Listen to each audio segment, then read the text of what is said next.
Solana just failed. And to be clear, I am bullish on Solana. I hold Solana.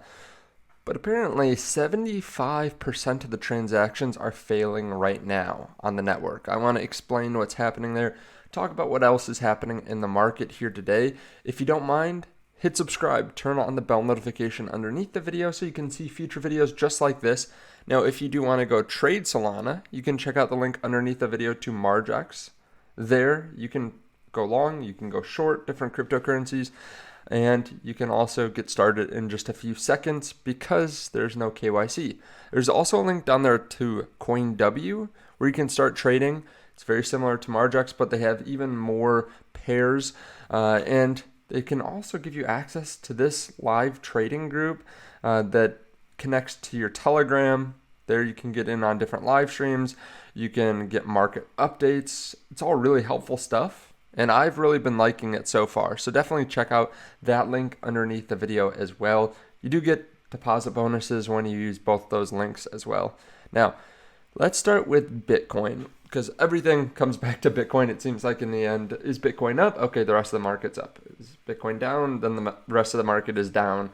You can see yesterday we had a decent volume day, 1.7 billion for IBIT, 554 million for FBTC, and GBTC had 830 million in volume. Now, how did that translate? Okay, we had GBTC with a $79 million outflow, so not bad. It's actually, I think, just the 8th worst day in terms of outflows, or 8th best day. GBTC outflow is much better than expected. BITB, 11 million in. ARKB, 12 million. HODL, 15.5. IBIT, 141 million. So, we already had a net inflow, and then FBTC came in really late, but with 125 million. So we had over 225 million worth of inflows.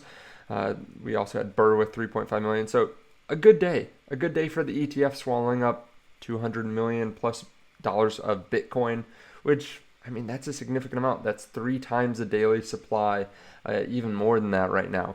So a good day from the ETFs. Obviously, we're selling a bit off right now. We went up to about 69,000. Now we're at 66,800. Asia selling again for the 4th day in a row when they wake up. But let's move over to Solana. So Solana right now is sitting around $170. On the last 7 days, down 8%. In the last 24 hours, it is down worse than any other cryptocurrency in the top 10. It's down 8%. Now, why is that? Well, a lot of people are talking about this on Twitter. There's a record 75% of user transactions failing on the Solana network. Okay, let's scroll down. Roughly 3/4 of all transactions on the Solana network have been failing amid a deluge of activity brought by the recent meme coin mania on Solana. However, proponents say that the data is widely misinterpreted. Dune Analytics data shows that on April 4, just over 75% of all non-vote Solana transactions failed, the highest failure rate on record. The uptick has been paralleled by a recent uproar from Solana users on social media complaining of failed transactions and degraded user experience. So some people are saying, as much as I like Sol, and as much as I think it's Sol is the chain for retail this cycle, the experience is effing brutal lately. Okay, now some people don't think it's really Solana's fault. Some people don't think that real people are affected, like real users. They say 75% of the transactions were failing, but noting that the vast majority of failed non-vote transactions were simply bot spam. This is usually not a big problem for users because your wallet will simulate the transaction and will let you know that it will not work beforehand anyways. About 95% of the entire chart is just bots failing arbitrage attempts. Additionally, this person explained that because much of the spam activity occurs before the scheduling process, increasing transaction priority fees won't help, and that increasing it above a certain medium will see users waste money. Now, the CEO of Solana did go to Twitter saying that dealing with congestion bugs sucks so much more than total liveness failure. The latter is one and done. The bug is identified and patched and chain continues. The former has to go through the full release and test pipeline.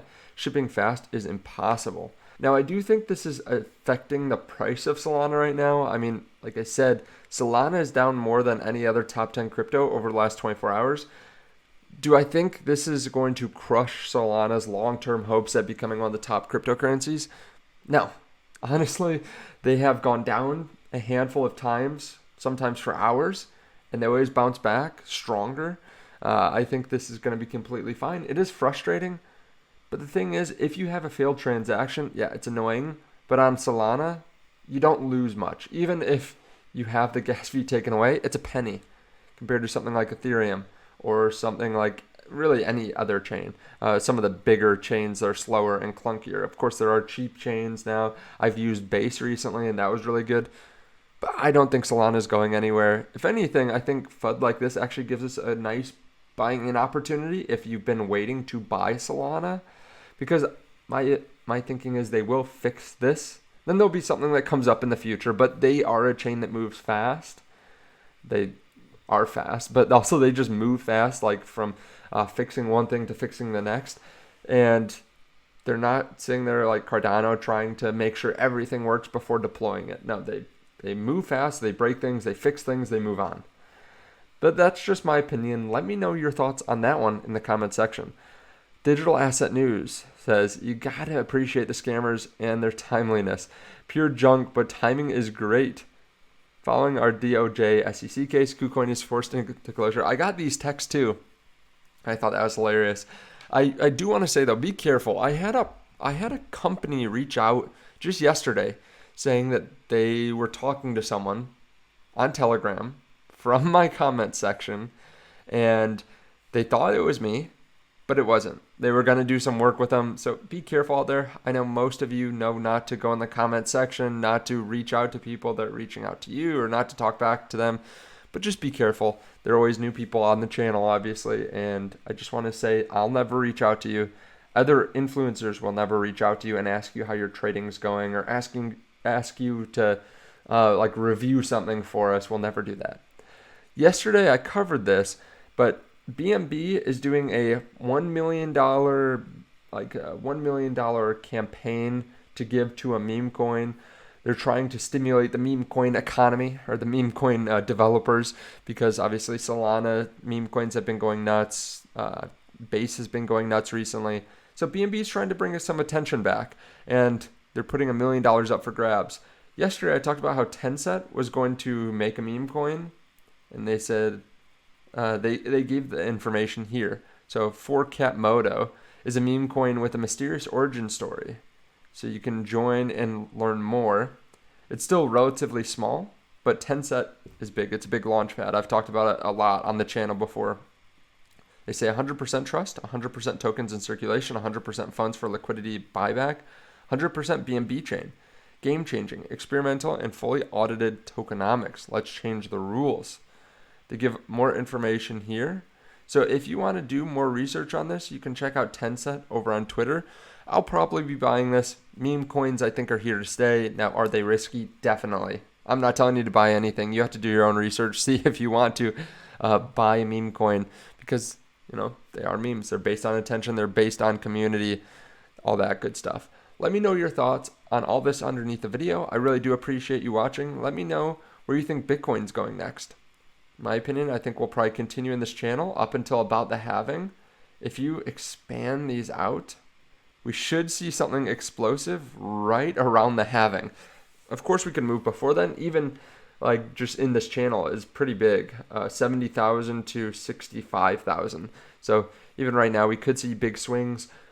We do have a jobs report coming up in a few hours, so be on the lookout for that. There might be some volatility over the weekend as well. Thank you so much. I appreciate it. I will see you in the next video.